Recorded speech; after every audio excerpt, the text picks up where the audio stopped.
আমার সমস্ত বন্ধুরা মনে করে যে আমার নাকি এখন প্রচন্ড ভাব বেড়ে গেছে, আমি এখন কারোর সাথে আর কথাই বলবো না। মানে ওরা আমার সঙ্গে কথা বলার আগেই সব ভেবে বসে থাকে, তাহলে কি করে কথা বলে বলো তো। দাঁড়াও সবকিছু বলছি, প্রথম থেকে চলো ভিডিওটা শুরু করি। তো ফাইনালি আজকে আমার একটা বন্ধু আমায় মনে করেছে আর নিমন্ত্রণ করেছে তার জন্মদিনে যাওয়ার জন্য। কারণ যেমনটা আমি আগেই বলেছি যে কোনো ইনভিটেশন পেলে অবশ্যই সেখানে আমি 100% যাওয়ার চেষ্টা করি। আর ভাবছো তো যে এখন আমি কি করছি, আমি কিনছি বন্ধুর জন্য একটা গিফট। আর আমি ভাবছিলাম যে এমন একটা গিফট নেব যেটা ওর কাছে সব সময় থাকবে আর দেখবে আর মনে করবে যে হ্যাঁ এটা তো সুমি দিয়েছিল।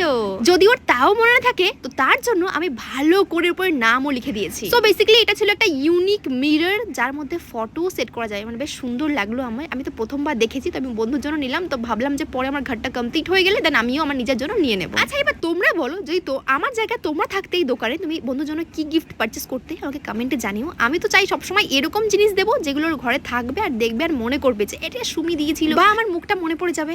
এটাই হচ্ছে মেইন ব্যাপার। এইদিকে দেখো, যখন আমি আগের মিররটা ভালো করে প্যাক করে নিয়েছি দেন কাকু দেখালো আমার এই লাভ শেপের মিররটা, যেটা আমার বেশি ভালো লাগছিল। মানে আমার জাস্ট কষ্ট হচ্ছিল যে কেন আমি আগের মিররটা ফটাফট করে প্যাক করে নিয়েছি। কাকুরই দোষ, কারণ কাকু আমাকে আগে এই মিররটা দেখায়নি, যেটা দেখিয়েছে আমার এত পছন্দ হয়েছে যে ওটা আমি নিয়ে নিয়েছি।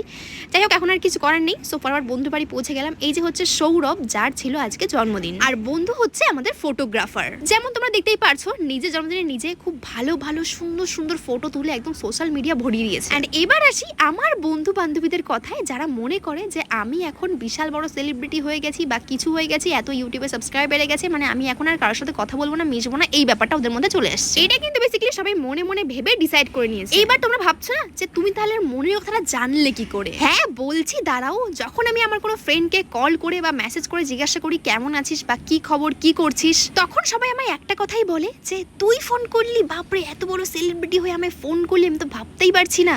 আমরা তো ভাবছিলাম যে তুই আর আমাদের মনে করিস না, ভুলে গেছিস, আমাদের নাম মুছে ফেলেছিস, মানে এরম ব্যাপার। তখন আমি ওদেরকে এটাই জিজ্ঞাসা করি যে আরে ভাই তোরা কেন আমায় ফোন বা SMS করিস না? তখন তারা আমায় সেম কথাটাই বলে যে তুমি এখন এত বড় মানুষ হয়ে গেছো যে তোমাকে ফোন করতে হলে 10 বার ভাবতে হয়, তুমি এখন হয়তো বিজি থাকো বা এডিটিংয়ে শুটিংয়ে চাপ থাকে বা কোনো কাজ করো, এই জন্য ভয়তে আর ফোন করি না, হয়তো ফোন তুলবে না, ইগনোর করে যাবে। মানে এদের সকলকে কি আর বলবো, আমার সত্যি আর কিছু বলার নেই। কি আর করবো বলো, সবাই এটাই ভেবে এখন আর কেউ আমার সাথে সেভাবে কথা বলে না। সো আমার ফ্রেন্ড সার্কেল একদমই কম। রিসেন্ট আমাদের গ্রুপ হয়েছে তোমরা জানো, কিন্তু এই চাইল্ডহুড ফ্রেন্ডের মধ্যে এখন খুব কমই লোকজন আছে যারা আমার সাথে কথা বলে আর যাদের সঙ্গে আমি ঘোরাফেরা করি বা মিশি। সত্যি বলতে এখন একমাত্র মানে একমাত্র ফ্রেন্ড হচ্ছে আমার পিন্টু। না তাই বলে এই না এরকম বলছি না যে আমার কোনো বন্ধু বান্ধবী নেই, আছে অনেকেই, কিন্তু কথা সেরকম ভাবে কারোর সাথেই হয় না। তাই বলে এরকম না যে কোনো ঝগড়াঝাটি হয়েছে, কিছুই না, কিন্তু কেউ আর সেভাবে সবাই সবার কাজে ব্যস্ত। এটা হচ্ছে মেইন কথা, যে সকলের কাজে ব্যস্ত রয়েছে। কেউ আর আগের মতন ফ্রি টাইমও হয় না, একসঙ্গে বসে আড্ডা মারা হয় না। স্কুল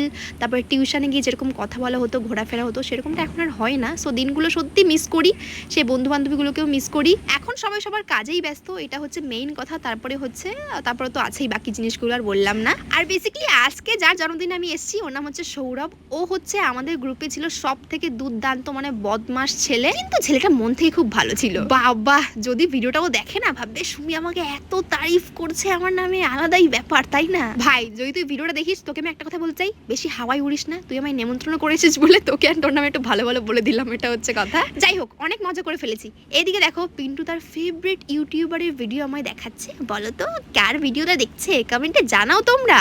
অবশ্য আমার বন্ধুর মা মানে সৌরভের মা খুবই ভালো, মানে অনেকক্ষণ ধরে ওনার সাথে গল্প করেছি, একদম ওর নিজেদের মতন হয়ে গেছে। তারপরে খাওয়া দাওয়া শেষ করে আমরা স্প্রাইট খেতে খেতে আমার মেকআপ টিচার চলে এসছে এখানে। কারা কারা চেনো বাপ্পা দেখে কমেন্টে জানিও। তোমরা এটা বলতে পারো যে উনি আমার খুব প্রিয় একজন টিচার। যাই হোক, আজকে এখানে এসে সবার সঙ্গে দেখা হয়ে অনেক দিনের পুরনো স্মৃতি মনে পড়ে গেল, মনটা খুব ভালো হয়ে গেছিল। তো আজকের দিনটা খুব ভালো কাটলো। আচ্ছা তোমাদের কার কার ছোটবেলার বন্ধুরা এখনো আছে অবশ্যই কমেন্টে জানিও। চলো আজকের মতন আসলাম, থ্যাংকস ফর ওয়াচিং।